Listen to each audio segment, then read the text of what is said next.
কার্শিয়াংয়ের Hanuman statue যাওয়ার রাস্তাটি বেশ খাড়া, আঁকাবাঁকা এবং সরু। এখানে খুব অভিজ্ঞ ড্রাইভারের দরকার, কেননা এই রাস্তাটা এতটাই খাড়া। এই যে গাড়ি চলে এসে এই জায়গাটাতে আমরা ভীষণ ভয় পেয়ে গিয়েছিলাম, দাঁড়িয়ে যেতে হলো। আর এই রাস্তাটি চলে গেছে গৌরীশঙ্কর চা বাগানের মধ্যে দিয়ে। দুপাশের অসম্ভব সুন্দর দৃশ্য দেখতে দেখতে চলেছি বটে, কিন্তু রাস্তাটা দেখলে খুবই ভয় লাগছে, মাঝে মধ্যে এতটাই সরু হয়ে যাচ্ছে। এই দেখতে দেখতে আমরা চলে এলাম প্রায় হনুমান স্ট্যাচুর কাছে। কার্শিয়াং শহর থেকে এই স্ট্যাচুটা দেখা যায় এবং ভীষণ সুন্দর দৃশ্য, পুরো কার্শিয়াং টাউনটা আমরা দেখতে পাচ্ছি। বিশাল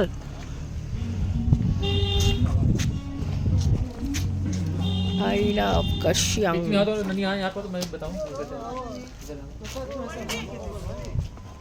এখান থেকে হনুমান ঝাঁপ দিয়েছে।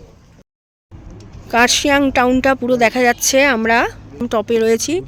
অসম্ভব একটা সুন্দর ভিউ এখানে, তার সাথে এই যে চা বাগান, গুডরিকেরই একটা বাগান।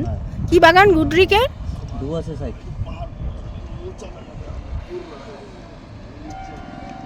আমরা কত উপরে উঠেছি, ওই যে দূরে দেখা যাচ্ছে কার্শিয়াং টাউন, ওইখানেই হয়তো আমাদের হোটেল। ওখানে দাঁড়িয়ে কিন্তু আমরা হনুমান স্ট্যাচু দেখেছি ওপরে।